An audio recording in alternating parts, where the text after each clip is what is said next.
Hi student, आप लोग कैसे हो। हम उम्मीद करते हैं कि आप लोग जहां पर भी होंगे बहुत अच्छे से और बहुत बढ़िया से, इसके साथ साथ आप लोग केमिकल बॉन्डिंग की तरह स्ट्रॉन्ग भी होंगे।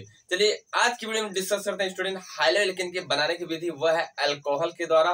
और इसके पहले वाले भी लेक्चर में हम लोग, उसके पहले वाले वीडियो में हम लोग सीख चुके हैं हाइलो एल्केन की बनाने की विधि एल्केन के द्वारा। और एल्केन के द्वारा सबसे इंपॉर्टेंट है जो हम लोग रिएक्शन सीखे हैं बनाने की विधि में, उनके रिएक्शन के साथ साथ क्रिया विधि को भी सीखे हैं। और बहुत इंपॉर्टेंट है खास करके ऑर्गेनिक केमिस्ट्री की, यह एक ताकत है। क्या है? ताकत। लेकिन आज हम लोग जो डिस्कस कर रहे हैं स्टूडेंट, ये भी सबसे ज्यादा इंपॉर्टेंट है यूपी बोर्ड के एग्जाम के लिए। और ये जो रिएक्शन है सबसे इंपॉर्टेंट, अगर देखा जाए हमारे यूपी के साथ साथ हमारे नीट और जेई के लिए भी इंपॉर्टेंट है। चलिए हम लोग डिस्कस करते हैं। हम लोग बोले कि हम लोग क्या सीख रहे हैं, हाइलो एल्केन की बनाने की विधि, वो भी किसके द्वारा? अल्कोहल के द्वारा। क्लियर हुआ। अब अल्कोहल के द्वारा जो हम लोग बनाने जा रहे हैं, ये भी कई तरीका से होता है। तो जिसमें फर्स्ट रिएक्शन सिखाया गया आपको ल्यूकास अभिकर्मक के द्वारा, और ये बहुत इंपॉर्टेंट है। उसके बाद हम लोग जो सेकंड सीखने जा रहे हैं इसमें, वह है थायनिल क्लोराइड के द्वारा। किसके द्वारा? थायनिल क्लोराइड के द्वारा। और एक खास बात है, इस रिएक्शन को हम लोग बोलते हैं, एक और नाम देते हैं डार्जन अपक्रिया। ये डार्जन अपक्रिया के नाम से भी पूछा जाता है एग्जाम के बोर्ड में, और बहुत इंपॉर्टेंट है। और एक चीज यहाँ पर जो हम लोग सीखेंगे, रिएक्शन के साथ साथ क्रिया विधि भी इसको देखेंगे। चलिए सबसे पहले देख देते हैं होता क्या है। हम लोग बोले ना कि हाइलो एल्केन की बनाने की विधि लिखा गया है, और ये किसके द्वारा? अल्कोहल के द्वारा। उसमें सेकंड मेथड लिखा गया है थायनिल क्लोराइड के द्वारा। और इस रिएक्शन को हम लोग बोलते हैं डार्जन अपक्रिया। क्या बोलते हैं? डार्जन अपक्रिया। क्लियर। अब ये होता क्या है, इसमें लिखोगे कि जब अल्कोहल को, किसको? जब अल्कोहल को, अभी अल्कोहल क्या होता है इसको पहले वाले वीडियो में बताया गया है। जब अल्कोहल को थायोनिल यानी SOCl2 के साथ पिरिडीन की उपस्थिति में, किसकी उपस्थिति में? पिरिडीन की उपस्थिति में गर्म करते हैं, तो यहाँ पर बनता है स्टूडेंट, क्या बनता है? क्लोरोएल्केन। क्या बनता है? क्लोरोएल्केन। और सह उत्पाद बनता है HCl। उसके बाद भी बनता है SO2। क्या बनता है? SO2। इतनी बात समझ आई? देख लो अच्छे से ध्यान से। चलो उसके बाद दूसरा रिएक्शन लिख रहे हैं हम लोग। एक और रिएक्शन है सेकेंड, इसका लिख सकते हो थोड़ा सा लॉन्ग चेन वाला कार्बन को, CH2, उसके बाद CH, फिर प्लस हो जाएगा SOCl2। उसको पिरिडीन की उपस्थिति में गर्म करना है। किसकी उपस्थिति में? पिरिडीन। चाहे इथल ले लो, देखो दोनों में से चाहे जो ले सकते हो, लेकिन एक ध्यान रखना है कि बेस लेना है। क्या लेना है? बेस, यानी क्षार को लेना है। बिना क्षार का ये गर्म नहीं हो सकता। क्लियर। चलो इसको थोड़ा सा अच्छे से लिख रहे हैं। किसकी उपस्थिति में गर्म करना है? क्षार की उपस्थिति में। मेरा क्षार कैसे बन रहा है, रिंग बन जाओ अच्छा से। चलो उसके बाद फिर बनेगा क्या यहाँ पर? CH3, CH2, फिर CH2, उसके बाद Cl प्लस HCl, उसके बाद SO2। देख लो ध्यान से, दिख गया। अब लिखेंगे कैसे डार्जन अपक्रिया को? लिखेंगे जब अल्कोहल को, किसको? जब अल्कोहल को, ध्यान से देखिएगा, जब अल्कोहल को थायनिल क्लोराइड के साथ पिरिडीन की उपस्थिति में गर्म करते हैं तो सह उत्पाद बनता है क्लोरोएल्केन और HCl बनता है, उसके बाद SO2। क्लियर हुआ? चलो एक मिनट देख लो उसको, आगे बात सुनो। अब देखो यहाँ पर इसको लिख सकते हो कि जब हम अल्कोहल को थायनिल क्लोराइड के साथ पिरिडीन की उपस्थिति में गर्म करते हैं तो क्लोरोएल्केन बनता है और HCl, और उसके बाद क्या बनता है? SO2। और यही अपक्रिया कहलाता है डार्जन अपक्रिया। कौन सी अपक्रिया कहलाती है? डार्जन अपक्रिया। अब देखो इनके नाम भी लिखेंगे तो और ज्यादा हमको क्रेज मिलेगा एग्जाम के बोर्ड के लिए। इसका नाम क्या होता है? आप अगर IUPAC नाम नहीं जानते हो तो ये खाली स्पेशल इसका नाम जान जाओ कि ये किस कैटेगरी का कंपाउंड है। तो हम जानते हैं कि ये अल्कोहल का, बस इसका अल्कोहल नाम लिख दो। IUPAC नाम नहीं आ रहा है तब लिख दोगे अल्कोहल। क्या लिख दोगे? अल्कोहल। अब इसका नाम क्या होता है स्टूडेंट? थायनिल क्लोराइड। लिख दे रहा हूं यहाँ पर थायोनिल। अभी बताएंगे इसका मतलब क्या? थायनिल क्लोराइड। इसको हम क्यों लिख रहे हैं, एग्जाम के लिखना क्या जरूरी है, इसका अभी लॉजिकली बताएंगे क्या होता है। अब ये तो पिरिडीन नहीं लिखोगे चलेगा। उसके बाद यहाँ पर क्या हो जाएगा? क्लोरोएल्केन। इसका भी IUPAC लिखना बहुत इंपॉर्टेंट नहीं है, बस खाली इसके कौन से कैटेगरी का है उस कंपाउंड को नाम लिख दो। तो ये क्लोरोएल्केन है। अब बाकी HCl को आप जानते हैं कि हाइड्रोक्लोरिक एसिड, अगर सल्फर और O है, O2 है, तो उसको बोलोगे सल्फर डाइऑक्साइड। यहाँ पर लिख सकते हो हाइड्रोक्लोरिक एसिड और सल्फर डाइऑक्साइड। क्लियर। उसके बाद फिर यहाँ पर भी लिख दोगे आप अल्कोहल का नाम। क्या लिखोगे? अल्कोहल। ठीक, आ रही बात समझ में? उसके बाद अब यहाँ पर क्या करोगे स्टूडेंट, सबसे इंपॉर्टेंट है अल्कोहल। उसके बाद यहाँ पर लिखोगे इसका नाम थायनिल क्लोराइड। थायोनिल क्लोराइड, किसी कोई प्रॉब्लम। उसके बाद क्लोरोएल्केन, क्लोरोएल्केन नाम इसका HCl होगा। HCl का नाम क्या होगा? Hydrochloric acid. यहाँ पर लिख सकते हो हाइड्रोक्लोरिक एसिड, किसी कोई प्रॉब्लम नहीं ना। अब यहाँ पर सल्फर का भी लिख सकते हो, सल्फर ऊपर वाले में स्पेस कम था इसलिए नहीं लिखा गया, लेकिन लिख दे रहा हूँ सल्फर डाइऑक्साइड। क्या लिखोगे? डाइऑक्साइड। चलो अब यहाँ पर लॉजिक बता देना कुछ। देखो यहाँ पर इंग्लिश कुछ लिखा है, कुछ हिंदी, तो ऐसा कोई बात नहीं कि ये इंग्लिश वाला थोड़ा सा इसका मीनिंग, ऐसी कोई बात नहीं। यहाँ पर क्या है, हाइड्रोक्लोरिक एसिड जो हिंदी में बोला जा रहा है वो हिंदी में लिख सकते हो, ये इंग्लिश नहीं कि इंग्लिश इसका अर्थ कुछ दूसरा होगा। हाइड्रोक्लोरिक एसिड मतलब यहाँ पर हाइड्रोक्लोरिक एसिड कर सकते हो, ठीक है ना, लिख सकते हो हिंदी में भी। Sulphur dioxide, sulphur dioxide Hindi में भी लिख सकते हो, चलेगा। क्लियर। अब देखो यहाँ पर सबसे बात इंपॉर्टेंट है कि इसको हम नाम लिखेंगे क्यों रिएक्शन में। नाम लिखने का मतलब है ना कि अगर आप रिएक्शन को लिख रहे हो, अगर नाम लिख दोगे तो आपका थोड़ा सा जो रिएक्शन में टिप्पणी या रिएक्शन जो पूछा गया उसका थोड़ा सा इमेज बढ़ जाएगा, क्रेज बढ़ जाएगा, और जब क्रेज बढ़ जाएगा तो आपका जो नंबर नहीं मिलने की चांसेस होती है, एग्जाम में खुश तो कर दीजिएगा आपको नंबर।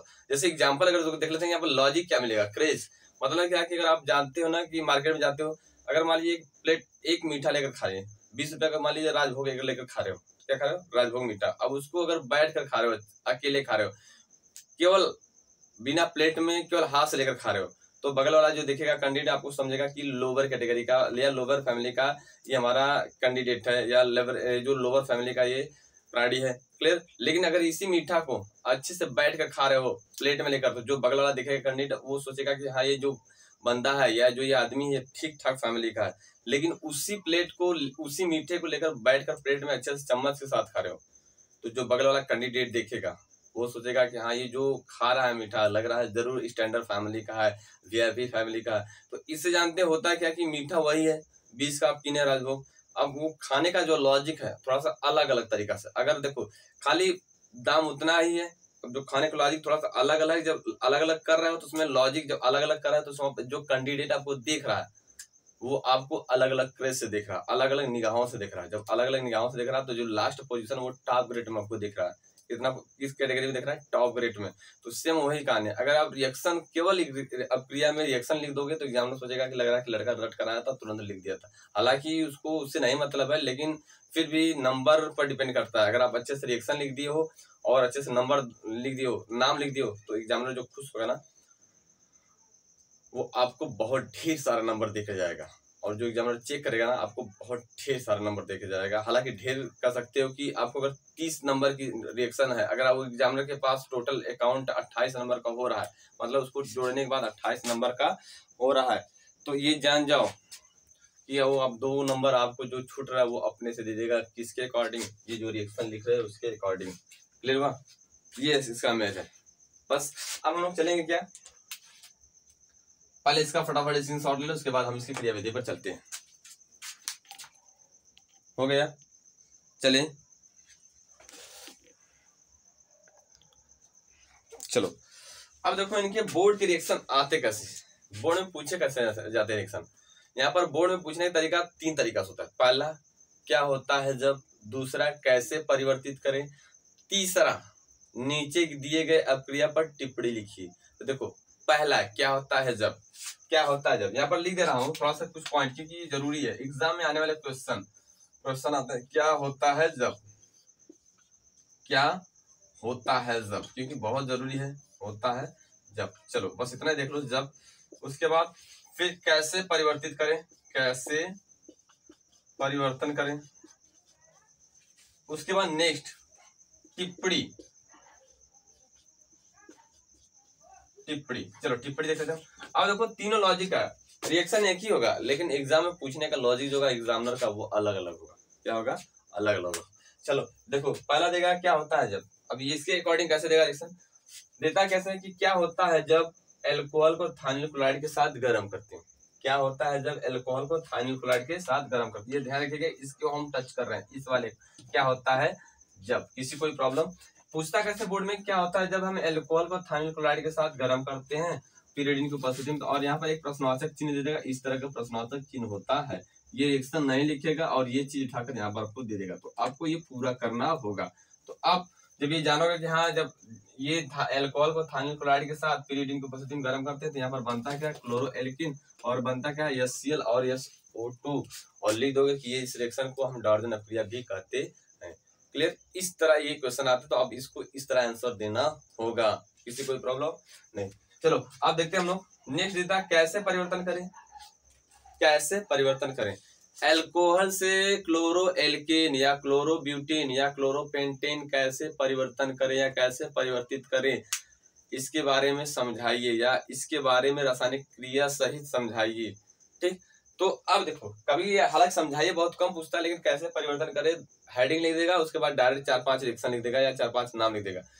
कैसे कैसे परिवर्तन करें एल्कोहल से क्लोरोब्यूटेन। अब देखो एल्कोहल से क्लोरोब्यूटेन अगर दे दिया तो एल्कोहल से क्लोरोब्यूटेन, एल्कोहल से क्लोरोब्यूटेन, तो करोगे क्या, जितना इधर बढ़ रहा है ब्यूटेन जितना बोल रहा है, पेंटेन जितना बोल रहा है उतना ही मात्रा में इधर एल्कोहल को भी लेना होगा, उतनी मात्रा में इधर एल्कोहल को भी लेना होगा। याद रखिएगा। जैसे अगर हम बोल दें कि एल्कोहल से क्लोरोपेंटेन कैसे परिवर्तित करें, तो अब यहाँ पर क्लोरोपेंटेन बोला गया तो यहाँ पर पेंटेनॉल लेना होगा और थाइल क्लोराइड के साथ गर्म करना। मतलब हम बोले जितना एल्केन बनेगा क्लोरो एल्केन उतना मात्रा में यहाँ एल्कोहल होगा। अगर पेंटेन बोल दिया तो यहाँ पर पेंटेनॉल, ब्यूटेन बोलेगा तो ब्यूटेनॉल। जैसे क्लोरोब्यूटेन तो यहाँ पर क्या लिखोगे ब्यूटेनॉल। क्लोरोपेंटेन देखो ध्यान से, क्लोरोपेंटेन अगर पूछ दिया क्लोरोपेंटेन कैसे बनेगा तो आपको यहाँ पर एल्कोहल उतना ही लेगा, जितना इधर क्लोरो एल्केन हाइलो एल्केन पूछेगा उतनी मात्रा में इधर आपको एल्कोहल भी लेना होगा। अगर बोल दिया कि क्लोरो हेक्सेन तो आप यहाँ पर हेक्सोनॉल लोगे, थाइल क्लोराइड के साथ गर्म करोगे पीरियड की उपस्थिति में तो बनेगा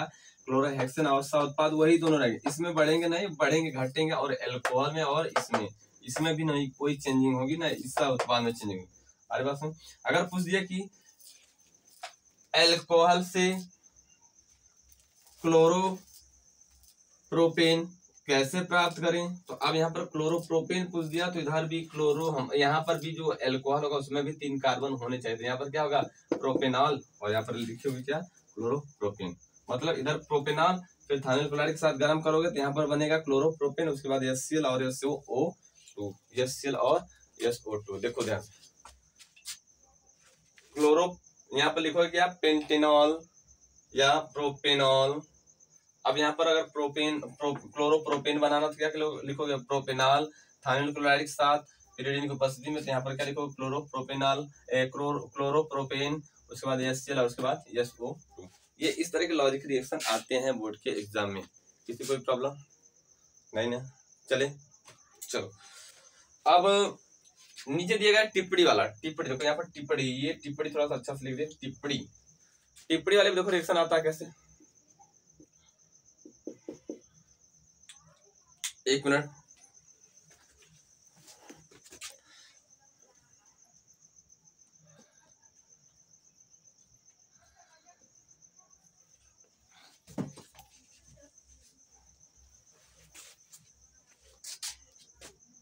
नीचे दिए गए टिप्पणी पर, इस पर नीचे दिए गए टिप्पणी पर रिएक्शन कैसे लिखें, तो आप बस कुछ नहीं करना है। इसमें देगा क्या 4-5 रिएक्शन देगा, जैसे कॉनॉट फ्रैंकलिस्टीन, डार्जन अप्रिया, हुंस-डीकर अप्रिया। अब डार्जन अप्रिया, हुंस-डीकर अप्रिया, कॉनॉट फ्रैंकलिस्टीन, उसके बाद वोल्टाज अप्रिया, इन 3-4 रिएक्शन में दे देगा। तो आपको देखना है कि कौन रिएक्शन उसमें आ रहा था। हालांकि आपको डार्जन पढ़ाया जा रहा है, इसके जो नेम अलग रिएक्शन जो बोले हैं कॉनॉट फ्रैंकलिस्टीन और हुंस-डीकर अप्रिया, उसके बाद वोल्टाज अप्रिया, और उसके बाद क्या बोले थे डार्जन तो पढ़ा ही रहे, उसके बाद वोल्टाज फिटिंग अप्रिया। अगर ये 4-5 रिएक्शन अगर पूछ दिया तो उनमें देगा हेडिंग लिख देगा, इन नीचे दिए गए अप्रिया पर टिप्पणी लिखिए। तो जो 4-5 रिएक्शन दिया गया अब उनमें 4-5 रिएक्शन आपको आने चाहिए, वो 5 नंबर के आते हैं। तो जो टिप्पणी देता है एक रिएक्शन 2 नंबर या 1 नंबर का आता है। तो अब ये डार्जन अप्रिया अगर दे दिया तो डार्जन अप्रिया को वहां पर लिखना होगा कि हाँ जब थाइल क्लोराइड को अल्कोहल के साथ गर्म करते हैं तो यहाँ पर बनता है क्लोरोएल्केन, और ये प्रोसेस पीरियड इनकी उपस्थिति में होती है, इसी को बोलते हैं हम लोग डार्जन अप्रिया। तो टिप्पणी के अकॉर्डिंग जो हम क्वेश्चन लिखेंगे इस तरह लिखेंगे। किसी कोई प्रॉब्लम? चलो अब फटाफट इसका स्क्रीनशॉट लो, उसके बाद चलते हैं हम लोग रिएक्शन पर, मैकेनिज्म के सॉरी रिएक्शन के मैकेनिज्म पर।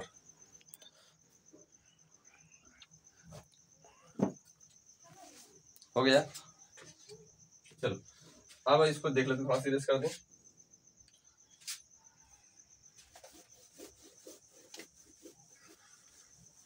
क्या यहाँ पर जो हमारे रिएक्शन है इसको आप लोग ना अच्छे से फेर बनाकर लिख रहे हो कि नहीं? अगर नहीं लिख रहे हो तो समझ लो कि आप लोग बहुत सबसे बड़ी मिस्टेक कर रहे हो ऑर्गेनिक केमिस्ट्री सीखने के लिए। हालांकि इसको लिखो, और अगर कामयाबी पानी है तो आपको पढ़ना पड़ेगा। एक अच्छे से फेर बना लो। जितना रिएक्शन लिखाया जा रहा है ये समझो कि आपको जो स्कूल में कॉलेज में टॉपिक वाइज टॉपिक नहीं बताया जाता होगा, लेकिन यहाँ पर ये बताया जा रहा है। आपको घबराने की जरूरत नहीं है। अगर आप क्लास नहीं कर रहे हो तो उसमें कोई ज्यादा प्रॉब्लम नहीं है, लेकिन हाँ जो टॉपिक वाइज टॉपिक बताया जा रहा है ये तो समझो हूबहू आपके बोर्ड के एग्जाम की तैयारी कराई जा रही है। ठीक है, चलो यहाँ पर लिखते हैं हम लोग मैकेनिज्म। सबसे पहले हम लोग क्या लिखेंगे? मैकेनिज्म। ठीक है ना, यहाँ पर हेडिंग होगी मैकेनिज्म। इसकी इंग्लिश क्या होती है, सॉरी इसकी हिंदी क्या होती है? क्रिया विधि। क्या होती है? क्रिया विधि। किसी कोई प्रॉब्लम नहीं ना? अच्छे से तैयार करो। ठीक है, क्लास करो तभी कोई प्रॉब्लम नहीं है, लेकिन इसको ध्यान से देखा करो। ठीक है ना, इसको ध्यान से देखकर इसको अच्छे से नोट्स बनाओ, बहुत जरूरी है। ठीक है, अब देखो यहाँ पर लिया क्या गया था? अल्कोहल। चलो इसको हम यहीं से लिख रहे हैं, अल्कोहल।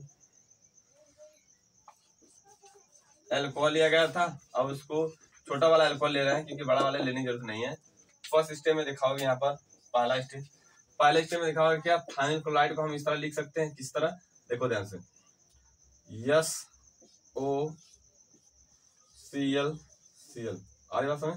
थायमिल क्लोराइड को इस तरह लिखा जाता है। अब इसको बॉन्ड को तोड़ना है तो ठीक है, कैसे? ध्यान सुनो। देखो बॉन्ड तोड़ने का दो तरीका होता है। पहला तरीका, हम जब दो डिफरेंट एलिमेंट जैसे मान लीजिए H और A और B, एग्जाम्पल ले रहे हैं HCl या इसी को देखो हटाओ, हम दो तरीका से तोड़ते हैं एग्जाम्पल बॉन्ड को। अब इनके बीच में अगर बॉन्ड तोड़ना है, इसके बीच में दोनों के बीच में बॉन्ड को तोड़ना था। बॉन्ड तोड़ो कैसे? पहले इनके बातम कोष के इलेक्ट्रॉन चेक करें तो हम जानते हैं क्लोरीन के बातम कोष में 7 होता है और हाइड्रोजन के बातम कोष में 1। तो अब ये बॉन्ड टूटेगा कैसे? सबसे खास बात है बॉन्ड टूटेगा कैसे कि हम जानते हैं कि इन दोनों के बातम कोष में डिफरेंट इलेक्ट्रॉन है। अब डिफरेंट इलेक्ट्रॉन होने के कारण जो इसका इलेक्ट्रॉन शेयर करके या साझा करके जो बीच में इलेक्ट्रॉन होगा ये अधिक बातम कोष वाले इलेक्ट्रॉन वाले के पास जाएगा। आई बात समझ? नहीं आई? चलो देखो ध्यान से, फिर सुनो आएगी कैसे नहीं समझ। हमने बोला ना कि HCl का अगर बॉन्ड तोड़ना आपको तो सबसे पहले इनका परमाणु क्रमांक लिखो। 1 होता है, इसका होता है 17 इलेक्ट्रॉन विन्यास। इसका हो जाएगा 1 और इसका होगा 2 8 7। आप समझ आए? अब देखो इसके बातम कोष में कितना है? 7 और इसके बातम कोष में 1। अब इनके बीच के जो बॉन्ड तोड़ना है तो हमको देखना है किसके बातम कोष में अधिक इलेक्ट्रॉन। जिसके बातम कोष में अधिक इलेक्ट्रॉन है उसके तरफ ये तीर बनाकर घुमा देना। हालांकि घुमाना यहाँ पर हम लोग का ये मकसद नहीं, ये अपने से घूम कर जाएगा क्योंकि इसकी ताकत ज्यादा है। इसकी ताकत है, जैसे देखो अगर हम बोलें कि रस्सी है और यहाँ पर एक बड़ा आदमी है खींच रहा है और यहाँ पर छोटा आदमी, तो अब ये जो बड़ा आदमी है सबसे ज्यादा कौन खींचेगा? बड़ा वाला खींचेगा, छोटा वाला तो कम खींचेगा ऑलरेडी। ये छोटा वाला कम खींचेगा, बड़ा वाला क्या करेगा? ज्यादा खींचेगा। सेम वही कहानी, इसके बातम कोष में 7 इलेक्ट्रॉन और इसके बातम कोष में 1। तो ये जो दोनों इलेक्ट्रॉन है किसके पास जाएगा? अधिक वाले के पास। जब अधिक वाले के पास जाएगा तो यहाँ पर बन जाएगा H+ और बन जाएगा दूसरे पर Cl-। आगे बात समझ। ये हो गया डिफरेंट के लिए। लेकिन अब कुछ ऐसे तत्व होते हैं जिसके बातम कोष सेम हो और उनके बॉन्ड तोड़ने हैं, तब कैसे तोड़ेंगे? देखो ध्यान, जैसे भी यही देख लो एग्जांपल, सल्फर और ऑक्सीजन।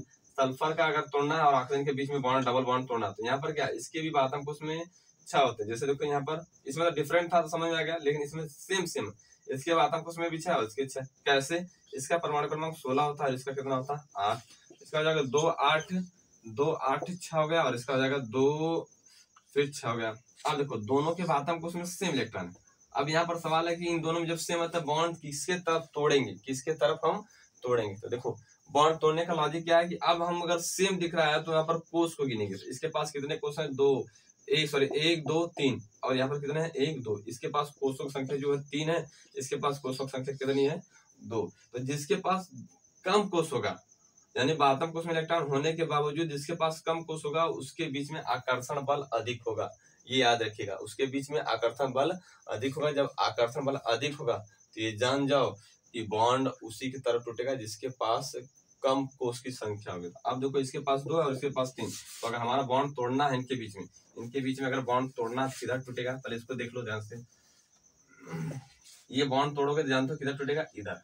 अब एक सवाल और है, सर इधर इसके बातम कोष में 6 और इसके 7 है तो ये इलेक्ट्रॉन इधर भी टूट सकते थे। हाँ टूट सकते थे, लेकिन यहाँ पर ये देखना है कि इनके बीच में सिग्मा बॉन्ड और इनके बीच में सिग्मा और पाई दोनों बॉन्ड है। तो जहां पर पाई बॉन्ड होता है, जहां पर पाई बॉन्ड होता है वहां पर इलेक्ट्रॉन टूटने की ज्यादा संभावना, इलेक्ट्रॉन के सॉरी बॉन्ड को टूटने की संभावना ज्यादा होती है।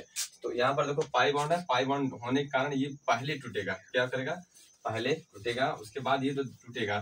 चलो अब जब टूट गया तो देखो इसके ऊपर लॉन पे इलेक्ट्रॉन है, ऑक्सीजन के ऊपर, ऑक्सीजन के ऊपर क्या है, लॉन पे इलेक्ट्रॉन। अब ये किसके पास आ जाएगा, सल्फर के पास। जब सल्फर के पास आ जाएगा तो यहाँ पर बन जाएगा CH3 CH2, उसके बाद O, उसके बाद बनेगा क्या, सबसे इंपॉर्टेंट की बात है यहाँ पर यस, सॉरी सिंगल बॉन्ड होगा ना क्योंकि टूट गया ना। तो अब यस के ऊपर माइनस, इसके ऊपर माइनस, सल्फर के ऊपर माइनस, सॉरी ऑक्सीजन के ऊपर माइनस, उसके बाद Cl और उसके बाद Cl।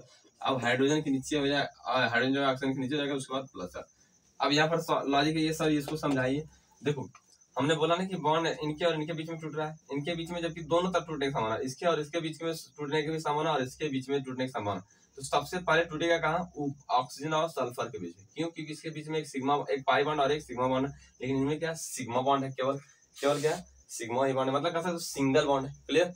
अब देखो सिग्मा बॉन्ड नहीं है तो अब ये सिग्मा बॉन्ड स्ट्रांग होगा और ये क्या है, एक वीक होगा और ये क्या होगा, स्ट्रांग होगा। तो वीक वाला टूटेगा पहले, उसके बाद स्ट्रांग टूटेगा।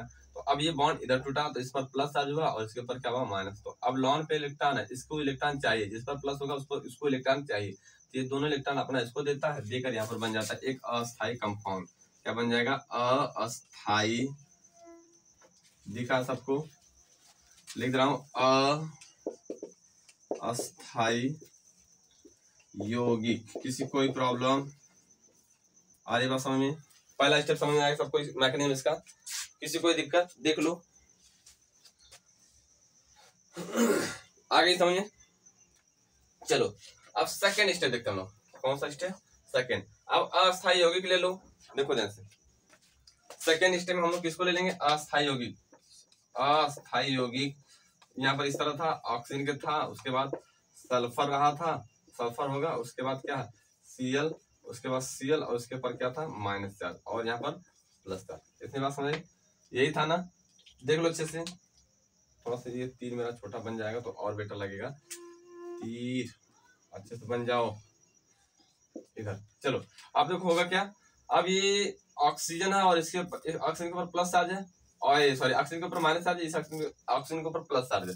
तो आप देखो अब ये दोनों प्लस माइनस, कहोगे ना सर कि केमिस्ट्री में प्लस माइनस सुनते हैं जुड़ जाते हैं, तो यहाँ पर प्लस माइनस आपस में जुड़ क्यों ना है। देखो दो रीजन का, पहला रीजन क्या है, यहाँ पर सल्फर के साथ दो पावरफुल कैंडिडेट जुड़े हैं, क्लोरीन और क्लोरीन। आगे बात समझ, सल्फर के पास दो पावरफुल कैंडिडेट जुड़े हैं।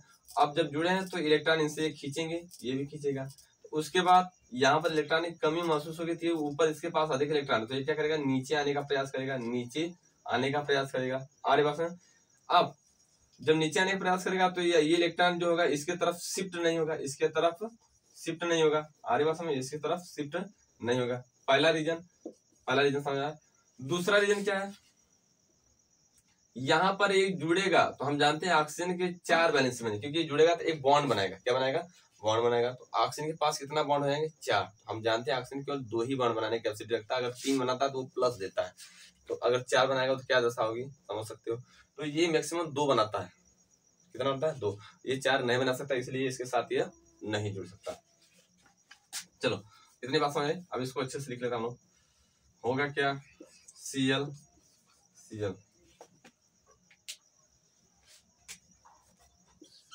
अब होगा क्या, एक मिनट इसे बनाओ अच्छे से। अब होगा क्या कि ये इधर टूटेगा, कौन टूटेगा, Cl माइनस। जब Cl माइनस टूटेगा इधर तो यहाँ पर Cl हो गया माइनस के रूप में। अब बनेगा क्या, यहाँ पर देखो CH3 CH2 फिर ऑक्सीजन H, उसके बाद SO। अब देखो ये जब इधर टूटेगा तो ऑक्सीजन का जो माइनस वाला इलेक्ट्रॉन नीचे उतर का आएगा, डबल बॉन्ड बना लेगा, उसके बाद यहाँ पर क्या आएगा Cl। इतनी बात समझ में आ गई, ये इसकी कहानी। चलो अब ये कंपाउंड हमारा क्या हो जाएगा, एक कह सकते हो कि हमारा एल्किल सल्फाइड बनेगा या एल्किल सल्फाइड हैलाइड बनेगा। यहाँ पर लिख सकते हो एल्किल सल्फाइड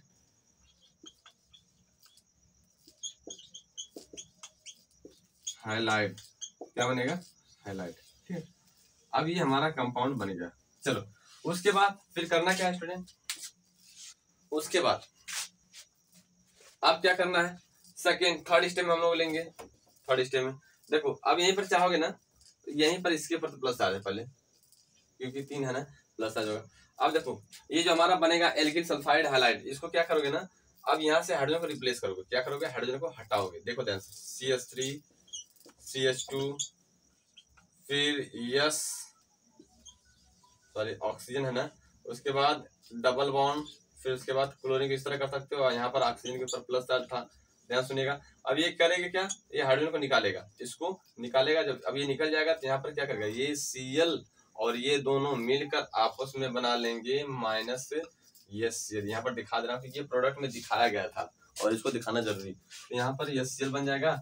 अब या तो आप यहीं पर चाहते तो निकाल सकते हो, यहीं पर चाहो तो निकाल सकते हो। क्लियर, देखो आप यहीं पर इसको निकालोगे तो ये दोनों मिलकर आपस में निकल जाएंगे। चलो इसी को दिखा दे रहे हैं, ये तो और अच्छी बात होगी। इसको हटा दे रहे हैं, तब रुक जाओ 1 मिनट, रुक जाओ, आसान हो जाएगा, एक स्टेप बच जाएगा आपका, ज्यादा मेहनत करने की जरूरत नहीं। देखो जितना हो सके सिंपल से लिख सकते हो, उतना ही बेस्ट होगा आपके लिए। चलो अब इसको हम इधर तोड़ेंगे, आ रही बात समझ। देखो फिर समझ लो क्या हुआ कि हमारा अनस्टेबल कंपाउंड बन गया, अस्थायी यौगिक बन गया। अब अस्थायी यौगिक को हम यहाँ पर ला दिए, आ रही बात समझ। सेकेंड स्टेप में अब अस्थायी यौगिक को यहाँ पर जब ला दिए तो हम यहाँ पर एक क्लोरीन को निकालेंगे, तो ये माइनस वाला जो होगा, इसके माइनस वाला ऑक्सीजन का इलेक्ट्रॉन नीचे उतर कर सल्फर के साथ जुड़ जाएगा, डबल बॉन्ड हो गया। अब यहाँ पर देखो डबल बॉन्ड दिखाया गया है। अब होगा क्या, यहीं पर इसको निकाल दो, इसको हाइड्रोजन को भी निकाल दो, तो हाइड्रोजन और Cl माइनस दोनों मिलकर यहाँ पर अब बन जाएंगे HCl माइनस। क्या बन जाएंगे, HCl माइनस। क्लियर, किसी कोई प्रॉब्लम नहीं ना। अब HCl माइनस, उसके बाद अब ये हमारा जो होगा ये हट जाएगा, इसको बोल सकते हो एल्किल सल्फाइड और हैलाइड। आ रही बात समझ। अब इसका नाम हो जाएगा एल्किल हैलाइड, एल्किल सल्फाइड और हैलाइड। चलो अब थर्ड स्टेप में हम लोग करेंगे क्या, अब उसी को ले लेंगे एल्किल सल्फाइड हैलाइड को। यहाँ पर हो जाएगा सल्फाइड ऑक्सीजन, अब उसके बाद Cl। अब होगा क्या कि आप पिरीडीन ले लोगे, क्योंकि हमारा जो नेक्स्ट बचा है पिरीडीन। पिरीडीन का सूत्र सबको मालूम है कि यहाँ पर बेंजीन इंक बनाकर एक इस तरह लिखना था। अब बेंजीन को हम उल्टा कर दिए, क्या कर दिए, उल्टा। देखो अब ये हमारा हो गया पिरीडीन। तो अब ये बॉन्ड इधर खींचे टूटेगा तो ये पिरीडीन इसके साथ आकर जुड़ जाएगा। जब जुड़ेगा पिरीडीन तो यहाँ पर इसको इस तरह लिख दे रहा हूँ, छोटा सा हो जाने दो इसको अच्छे से। चलो अब यहाँ पर करेंगे क्या, इसको इस तरह लिख देंगे सिंपल से, इसको बॉक्स में बंद कर लो, हो जाएगा सीखा। चलो अब होगा क्या, बस CH3 CH2 फिर क्या हो जाएगा OS डबल बॉन्ड ऑक्सीजन, फिर 1 मिनट, अब तो ये टूट गया ना, माइनस वाला हो गया तो माइनस चार्ज हो गया Cl। अब यहाँ पर पिरीडीन जुड़ गया है, पिरीडीन अब आकर देखो जुड़ गया है। अब इसको अच्छे से क्लियर करिएगा, पिरीडीन आकर क्या हुआ, जुड़ गया। अब इसके ऊपर क्या हो जाएगा, प्लस चार्ज। आ रही बात समझ, इतनी बात समझ आई, देख लो अच्छे से, ये सुन लो। देखो हुआ क्या कि CH3 CH2 ऑक्सीजन, अब ये हमारा क्या था, एल्किल सल्फाइड हैलाइड, इसको बोल सकते हो नॉर्मली, ज्यादा कुछ लिखने की जरूरत नहीं, एल्किल सल्फाइड हैलाइड। अब ये एल्किल सल्फाइड हैलाइड जो है ना, इनको हम पिरीडीन की उपस्थिति में गर्म कर रहे हैं, पिरीडीन की उपस्थिति में गर्म कर रहे हैं, तो हम जानते हैं इनके और इनके बीच में बॉन्ड टूटेगा। जब टूटेगा तो इसके ऊपर माइनस चार्ज होगा और नीचे वाले के ऊपर प्लस। तो नाइट्रोजन के ऊपर लॉन पे इलेक्ट्रॉन है, तो ये नीचे आकर इसके सल्फर के साथ जुड़ेगा। जब जुड़ेगा तो यहाँ पर एक बनाएगा अस्थायी यौगिक बना लेगा। क्या बना लेगा, अस्थायी यौगिक। चलो यहाँ पर लिख सकते हो अनस्टेबल कंपाउंड, इसका नाम क्या हो जाएगा, अस्थायी यौगिक।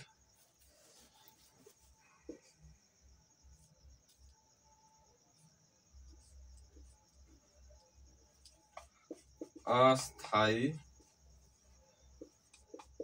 यौगिक, किसी कोई प्रॉब्लम। चलो अस्थायी यौगिक बन गया। अब अस्थायी यौगिक को लाओगे यहाँ पर नेक्स्ट स्टेप में, फोर्थ स्टेप में, बस लास्ट स्टेप ये है। फोर्थ स्टेप में करो क्या कि अस्थायी यौगिक को लाकर ना धमाकादार रिएक्शन कराओगे। कौन सा रिएक्शन, धमाकादार। चलो इसको लिख दे रहा हूँ, CH3 CH2 फिर ऑक्सीजन, फिर ऑक्सीजन, उसके बाद माइनस चार्ज था, उसके बाद क्या था, Cl था, उसके बाद क्या था, नाइट्रोजन, पिरीडीन रहा होगा, यही था ना। थोड़ा सा आपको रुकना होगा 1 मिनट।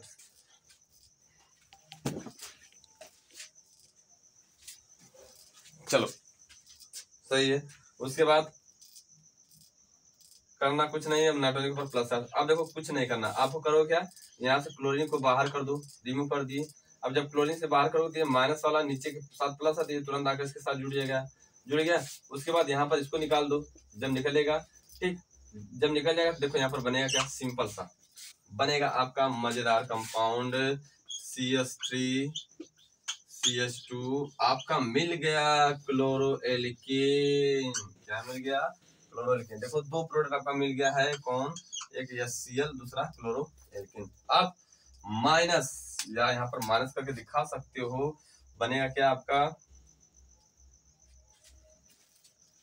माइनस करो के दिखा सकते हो, क्या दिखाओगे, आपको दिखाना पड़ेगा, इधर देखो ऑक्सीजन सल्फर के पास डबल बॉन्ड और यहाँ पर पिरिडीन था, और उसके बाद रिंग, क्या हुआ, रिंग, अब इसके ऊपर प्लस चार्ज, यही था ना, अब इसके ऊपर माइनस चार्ज है। अब देखो बस कुछ नहीं, इसका कहानी खत्म होने वाली है। अब होगा क्या कि ये इधर खींचेगा इलेक्ट्रॉन, जब खींचेगा तो अब यहाँ पर क्या हो जाएगा, इनके बीच, अब इनके बीच क्या हो जाएगा, बस सिंपल सा यहाँ पर कर सकते, इन्हीं के बीच में कर सकते हो, डायरेक्ट होगा क्या, एक मिनट, अब यहाँ पर बन जाएगा SO2 प्लस हो जाएगा पिरिडीन, बाहर निकल गया, क्या निकल गया, पिरिडीन अब बाहर निकल गया। ये है इसका मैकेनिज्म।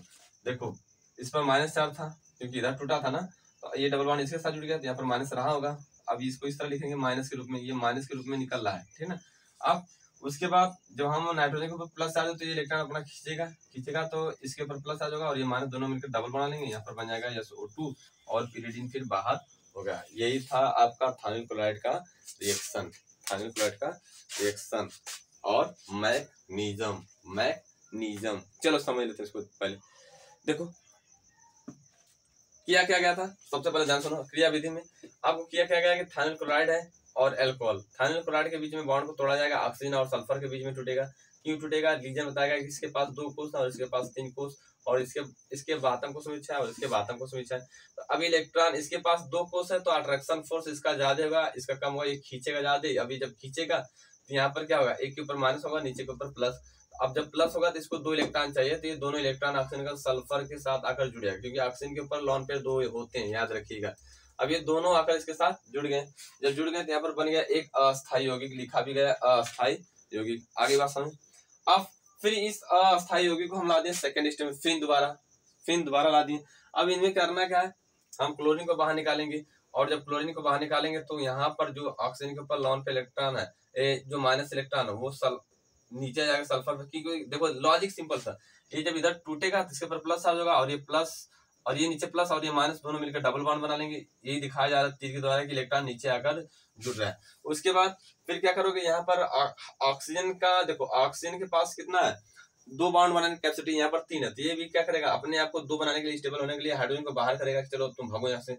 अभी जब भागेगा तो यहाँ पर प्लस के रूप में निकलेगा, और ये Cl जो माइनस है दोनों मिलकर HCl बना लेंगे, सह एक सह हमारा मिल गया। उसके बाद बन जाएगा हमारा एल्किल सल्फाइड बन जाएगा, एल्किल सल्फाइड हाइलाइड बन जाएगा, एल्किल सल्फाइड हाइलाइड। इतना लिख सकते हो, कॉमनली नाम इसका चलेगा, हालांकि एग्जैक्ट नाम तो नहीं है, लेकिन इसका कॉमनली नाम इतना लिखोगे चल जाएगा। क्लियर हुआ, ठीक, मतलब एक कॉमन नेम है, आई बात समझ। अब एल्किल सल्फाइड हाइलाइड बन गया, उसके बाद करना क्या है, अब एल्किल सल्फाइड हाइलाइड को फिर लाओगे, उसको उठा कर लाओ, इधर लाओ, ला दी। अब होगा क्या, ये जो एल्किल सल्फाइड हाइलाइड है, देखो ध्यान से, एल्किल सल्फाइड हाइलाइड को ना हम करेंगे क्या कि पिरिडीन के साथ रिएक्शन कराएंगे। यहाँ पर किसके साथ रिएक्शन कराना, पिरिडीन के साथ रिएक्शन। तो हम जानते हैं एल्किल सल्फाइड हाइलाइड में पिरिडीन के ऊपर नाइट्रोजन के ऊपर क्या होता है, लॉन पेयर 2 इलेक्ट्रॉन होता है। अब इसके बॉन्ड वही टूटेगा पहले जैसा, तो ये जब बॉन्ड टूटेगा इधर इसके ऊपर माइनस और इसके ऊपर प्लस। अब ये माइनस वाला, ये जो इसका लॉन पे इलेक्ट्रॉन है किसके साथ जुड़ेगा, इस सल्फर के साथ जुड़ेगा। जब जुड़ेगा तो यहाँ पर एक कंपाउंड हमारा बन गया, यहाँ पर एक अस्थायी यौगिक बन गया। क्लियर। अब जब अस्थायी यौगिक बन गया, तो अब अस्थायी यौगिक को हम लोग करेंगे क्या, यहाँ पर ला देंगे। क्लियर, क्योंकि अस्थायी तो वो अस्थायी होना चाहेगा। जब अस्थायी होगा तो होगा क्या, एक क्लोरीन बाहर निकल गया, अब इसके ऊपर जो ऑक्सीजन के ऊपर माइनस है वो नीचे आकर शिफ्ट हो गया सल्फर के साथ, क्योंकि देखो अब इनके बीच में बॉन्ड तोड़ेंगे तो यहाँ पर प्लस होगा और ये माइनस, दोनों मिलकर डबल बॉन्ड बना लेंगे। उसके बाद फिर क्लोरीन भी एल्किल भी निकालेगा इलेक्ट्रॉन, तो अब ये Cl और ये एल्किल दोनों मिलकर बना लेंगे क्या, क्लोरोएल्कीन। उसके बाद फिर हमारा बन क्या जाएगा, यहाँ पर बाई प्रोडक्ट जो है इस तरह बन गया। हमारा जो बाई प्रोडक्ट क्या हुआ, सिंपल से देखो, ध्यान सुनिएगा, इंपॉर्टेंट लॉजिक। अभी हमारा क्या हो गया, बाहर निकल गया। कौन, ये हमारा सल्फाइड और एमीन प्रेमिडीन, सॉरी सल्फाइड, या हम कह सकते हैं कि SO2 और पिरिडीन बाहर निकल गए। जब बाहर निकल गए तो इसको फिर से हम प्रोसेस दिखा रहे हैं। देखो अब ये निकल गया बाहर, आ रही बात समझ? तो रुक जाओ, इसको दिखाना पड़ेगा। चलो अब हो गया ना। अब हुआ क्या कि अब यहाँ पर कौन, नाइट्रोजन अपना इलेक्ट्रॉन दिया तो ये इलेक्ट्रॉन अपना लेगा कि चलो मेरा इलेक्ट्रॉन दे दो। जब लेगा तो ये क्या होगा, इसके ऊपर प्लस आ जाएगा और नीचे वाले पर माइनस, ये दोनों आपस में स्टेबल हो जाएंगे और ये स्टेबल होकर इधर चला जाएगा। तो यहाँ पर बन जाएगा SO2 और पिरिडीन, यानी हमारा क्या मिल गया, एल्किन मिल गया, Cl मिल गया और SO2। तो यही बताया गया था कि डायज़ोनेक्सिया में होता क्या है कि जब एल्किल हैलाइड को, सॉरी अल्कोहल को थायमिल क्लोराइड के साथ गर्म करते हैं तो क्लोरोएल्किन बनता है। क्या बनता है, क्लोरोएल्किन, और Cl और क्या बनता है, SO2। तो क्या क्या मिला, क्लोरोएल्किन मिला, Cl मिला और क्या मिला, SO2। यही बना था और यही होता है क्रिया विधि डायज़ोनेक्सिया। ये बहुत इंपॉर्टेंट, इसको 2 बार 3 बार जरूर देखिएगा। क्लियर। अब उसके बाद हम मिलते हैं नेक्स्ट वीडियो में। देखो ये ऑर्गेनिक केमिस्ट्री है ना, ऑर्गेनिक केमिस्ट्री को अगर आप अच्छे से मजबूत बनाना चाहते हो 24 घंटे में इसको 2 बार जरूर पढ़ना है। एक बार तो मेरा वीडियो जो देख रहा है वो कंपल्सरी इसको देखें, उसके बाद फिर नेक्स्ट बार इसको दोबारा फिर देख लो वीडियो को, उसके बाद एक बार आप सेल्फ पढ़ो, 2 बार वीडियो देख लो। तो हम उम्मीद करते हैं ना कि आपको ये ऑर्गेनिक केमिस्ट्री कभी भी नहीं भूलेगी, मेरी पूरी गारंटी, जहाँ तक मेरा एक्सपीरियंस है। और हम भी इसी तरह पढ़ के अपना ऑर्गेनिक केमिस्ट्री को तैयार करें और आप लोगों की कृपा थी कि हम लोग एक स्टैंडर्ड लेवल में पहुंचे थे अपने कॉलेज में। ठीक है, हालांकि वो बात की बात है, हम उम्मीद करते हैं कि आप भी इसी तरह पहुंचोगे, आप तो हमसे भी ऊपर चलोगे, जहाँ तक मेरी आपको दुआएं होंगी। ठीक है।